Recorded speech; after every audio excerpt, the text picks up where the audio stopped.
Hello student, आप लोग कैसे हैं? आई होप ठीक होंगे। तो आज हम आपको 30 इम्पोर्टेंट क्वेश्चन आज हम आपको बताएंगे जो कि बीएचयू बीएससी नर्सिंग, यूपीयूएमएस, एफआई और GSVM medical college Kanpur BSc nursing इस प्रकार के एंट्रेंस एग्जाम में क्वेश्चंस पूछे जाते हैं बायोलॉजी के। तो आज का वीडियो इम्पोर्टेंट है। आज हम आपको हिंदी मीडियम में बताएंगे 30 क्वेश्चन इंपॉर्टेंट। तो वीडियो एंड तक देखते रहिए। जैसा कि my name is Kishan Kumar और आप देख रहे हैं कृष्णा टाबा यूट्यूब चैनल। इस चैनल पर पहली बार वीडियो देख रहे हैं और चैनल को सब्सक्राइब नहीं किया तो प्लीज़ रेड आइकन को दबाकर चैनल को सब्सक्राइब करें और साथ ही घंटे के आइकन को दबा दें जिससे कि आने वाली ऐसी वीडियो की लेटेस्ट नोटिफिकेशन आप तक सबसे पहले पहुँचे। वीडियो अच्छा लगे तो लाइक करें, कमेंट करें और भी कोई दिक्कत आए फिर भी कमेंट करें और अपने दोस्तों के साथ शेयर करें। तो आज हम आपको इम्पोर्टेंट क्वेश्चंस बताएंगे, तो प्लीज़ पेन और नोट ले लीजिए और नोट करने लगिए क्वेश्चन, क्योंकि इम्पोर्टेंट क्वेश्चन है। स्पीड से क्वेश्चंस करवाएंगे आज हम आपको लाइव क्लासेस के साथ। तो इसलिए चलिए अपना टॉपिक स्टार्ट करते हैं। तो सबसे पहले क्वेश्चन नंबर फर्स्ट की तरफ चलते हैं। पेनिसिलिन इनमें से किसके द्वारा प्राप्त होती है? पेनिसिलिन किसके द्वारा प्राप्त होती है? जीवाणु, शैवाल, कवक या फिर सैक के द्वारा? तो पेनिसिलिन होता है, पेनिसिलिन किसमें इनमें पेनिसिलिन इनमें से किसमें प्राप्त की जाती है? पेनिसिलिन, तो पेनिसिलिन का बैक्टीरिया में प्राप्त की जाती है। पेनिसिलिन हमेशा बैक्टीरिया में प्राप्त की जाती है। नेक्स्ट क्वेश्चन सेकंड, बीजाणु किस प्रकार के होते हैं? रेज्यू, प्रतीप, अनुप्रस्थ या फिर ये सभी? राइट ऑप्शन क्या है? ज़्यादातर मोस्टली क्वेश्चन ये सभी, यही ऑप्शन सही है। तो ज़्यादातर आप लोगों को ये ट्रिक बता दें, अगर आपको क्वेश्चन में ये सभी पूछे तो आप लोग समझ जाइए कि क्वेश्चन 90% क्वेश्चन यही ऑप्शन सही है और 10% क्वेश्चन ये ऑप्शन सही है, क्योंकि ये क्वेश्चन ये उत्तर तभी रखा जाता है जब ये क्वेश्चंस होते हैं, मतलब ये सभी। तो इस प्रकार के। चलिए क्वेश्चन नंबर थर्ड की तरफ चलते हैं। इनमें से कौन सी दवा मुख्यतः सूखी पत्तियों से मिलती है? इनमें से मतलब जिस ऑप्शन दिए गए हैं आप लोगों को 4, तो इनमें से कौन सी दवा है जो मुख्यतः सूखी पत्तियों में मिलती है? सिलेमान मतलब सिलेमान या फिर बेलाडोना, ओपियम, नक्सबेमिका। तो इनमें से कौन सी दवा है जो कि मिलती है सूखी पत्तियों में? तो वो मिलती है बेलाडोना। तो मतलब सेकंड ऑप्शन सही है। चलते हैं क्वेश्चन नंबर 4 की तरफ। क्वेश्चन नंबर 4 में पूछ रहा है कि एस्परेगस का उदाहरण है। एस्परे एक उदाहरण है। फर्स्ट ऑप्शन है पर्णवत वत्र, फिलोक्लेड का, आवासी सलकंद, सीड बल्ब का और पखतना का, या फिर मतलब कार्डिल का। राइट ऑप्शन क्या होगा? तो राइट ऑप्शन होगा इसका डी ऑप्शन, मतलब पर्वक पर्व का। तो इसका राइट ऑप्शन डी होगा। बिगोनिया है, क्या है बिगोनिया? What is begonia? क्या है बिगोनिया? मरुद पौधा है, जलोदविद पौधा है, लवण मृदाविद पौधा है या फिर बालुकोदविद पौधा है? तो बिगोनिया क्या है? बिगोनिया एक वो है मरुदविद पौधा है, मरुदविद प्लांट है। राइट ऑप्शन फर्स्ट है।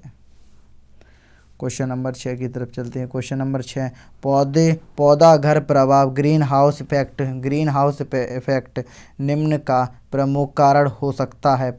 मुख्य कारण क्या हो सकता है?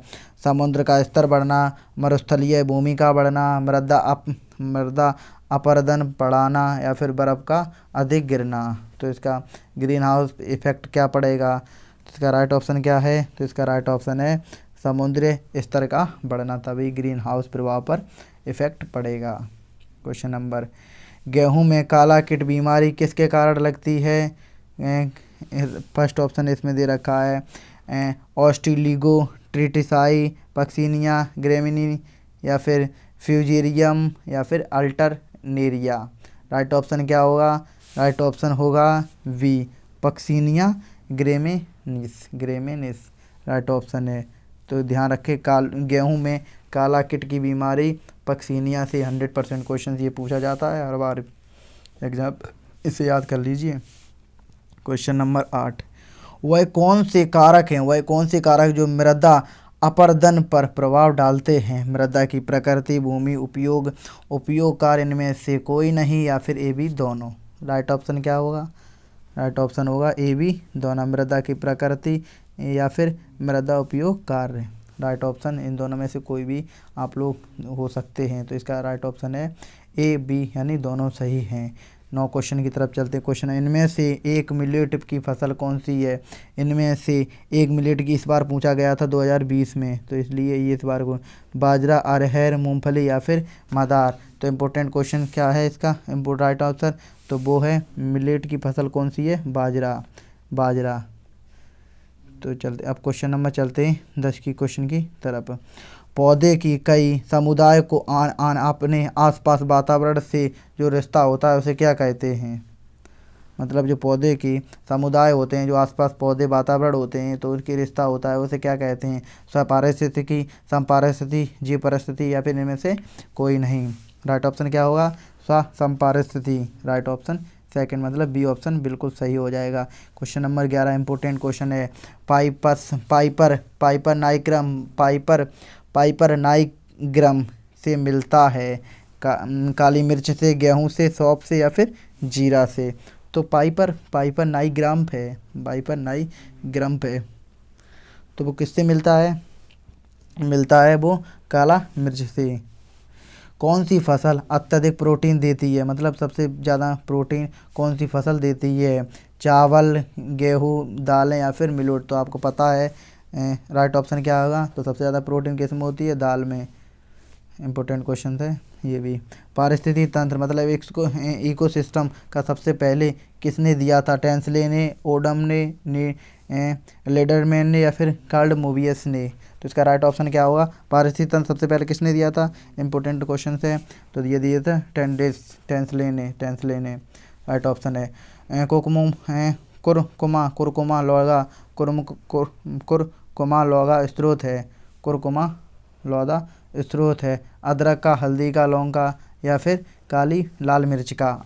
अदरक, हल्दी, लौंग या फिर लाल मिर्च का? तो कुरकुमा है, तो वो किसका है? तो वो है हल्दी का। ओपियम किस पौधे से प्राप्त होते हैं?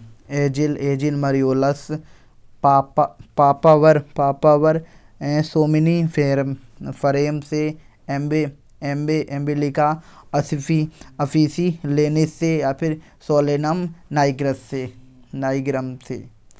तो अपोमियम किस पौधे से प्राप्त होती है? अपोमियम प्राप्त होती है पापावर सोमिनी फरेम से। राइट ऑप्शन सेकंड है, नोट कर लीजिए आप लोग। चलते हैं क्वेश्चन नंबर नेक्स्ट की तरफ। सूत्र विभाजन मतलब माइटोसिस के दौरान कौन सी अवस्था आखिरी में आती है? माइटोसिस के दौरान मतलब सूत्र विभाजन के दौरान कौन सी अवस्था आखिरी में आती है? टीलोफेज, एनाफेज, मेटाफेज या फिर प्रोफेज? राइट ऑप्शन क्या होगा? राइट ऑप्शन होगा टीलोफेज के दौरान सबसे आखिरी में आती है। नेक्स्ट क्वेश्चन है 17। निम्न में से कौन सी मृदा कपास के उत्पाद के लिए सबसे उपयुक्त है? लाल, जलोढ़, काली, मरुस्थलीय? तो सबसे ज़्यादा कपास के लिए कौन सी मिट्टी ज़्यादातर उपयोग है? तो वो है काली मिट्टी में अच्छे कपास होते हैं। ऐसा जीव है जो एक कवक और शैवाल को सहजीवी में रखता है। साइनोबैक्टीरिया या फिर सेगलाइकेन जिसे बोलते हैं, माइकोप्लाज्मा या फिर वायरॉइड? राइट ऑप्शन क्या आएगा? राइट ऑप्शन होगा सैक, जिसे लाइकेन बोलते हैं। क्वेश्चन नंबर 19 की तरफ चलते हैं। भूवैज्ञानिक इतिहास के हिसाब से पृथ्वी को कितने महाकल्प में बांटा जा सकता है? 1, 2, 3 मतलब 3, 4, 5, 8 के भूविज्ञान ऐतिहासिक के हिसाब से पृथ्वी को कितने महाकल्प के भागों में बांटा जाता है? ये जनरल क्वेश्चन आ गया है, तो इम्पोर्टेंट इसका राइट ऑप्शन क्या होगा? तो पृथ्वी को 4 भागों में महाकल्प में बांटा जा सकता है। Question number 20। निम्नलिखित में से कौन सा प्राकृतिक प्रतिवृद्धिरोधी है? Oxygen, gibberellin, abscisic acid, ABA या फिर काइनेटिक। राइट ऑप्शन क्या होगा 20 का? राइट ऑप्शन होगा सी, एबिसिट्रिक एसिड। जलकुंभी मतलब आइकोरेनिया एक जलोदविद पौधा है, मरुस्थलीय पौधा है, या फिर बालुदकोदीय पौधा है, लवण मृदोविद पौधा है। तो जलकुंभी मतलब जो जलकुंभी होती है वो किस प्रकार का पौधा है? वो है जलोदविद पौधा है, मतलब ये तालाब में पाई जाती है, तो जलोदविद पौधा है। एलियम सेफा है। एलियम सेफा एक है, क्या है? कंद, ट्यूबर है, या फिर प्रकंद, राइजोब है, बल्ब है, या फिर घनकंद है। कंद, प्रकंद, घनकंद। एलियम सेफा एक है, किस प्रकार का पौधा है? तो वो है सी, बल्ब है। याद रखिए, क्वेश्चन आ सकता है।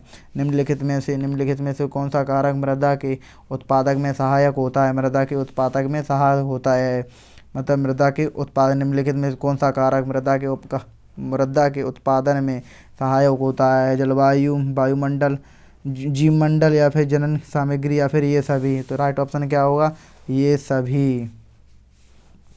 तरबूज, टिड्डा, खरबूजा, ककड़ी एवं खीरा किस कुल में आते हैं? मतलब किस कुल में आते हैं?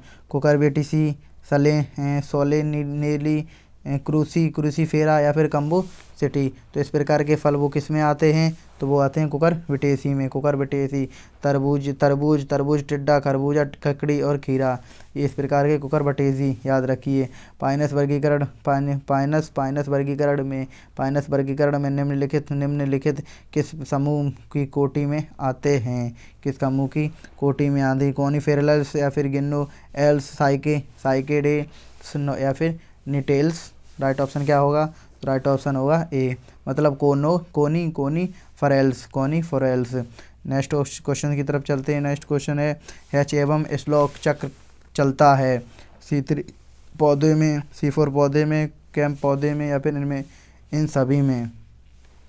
तो एच स्क्लोम का चक्र किस में सबसे ज़्यादा चलता है? तो वो चलता है C3 पौधों में, मतलब सेकंड ऑप्शन बिल्कुल सही है, C3 पौधों में चलता है।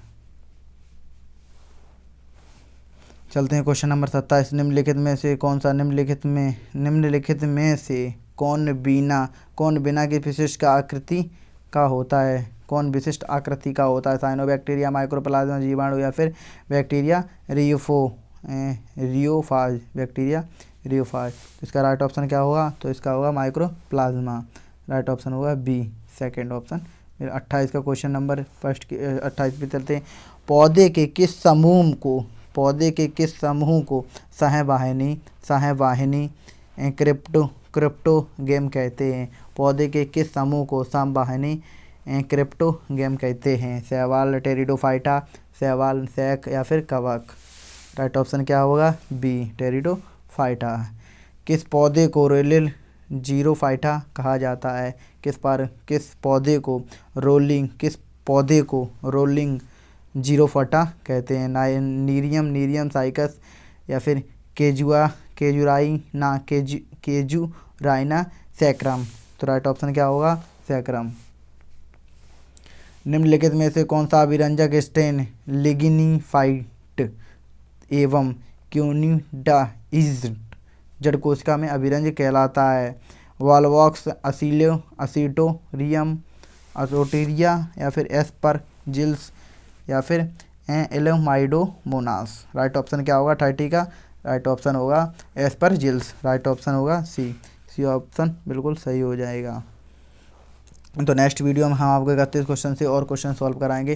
तो इस वीडियो अगर अच्छा लगा तो लाइक करें, कमेंट करें, दोस्तों के साथ शेयर करें। अगर वीडियो अच्छे व्यूज़ आए तो हम आपको नेक्स्ट वीडियो भी बताएंगे केमिस्ट्री की। तो आइए, जनरल क्वेश्चन थे केमिस्ट्री के, इसके आपको अच्छे से प्रिपेयर हो चुके होंगे। तो आज के लिए सिर्फ इतना ही। तो thanks for watching. Please subscribe my YouTube channel. Thank you.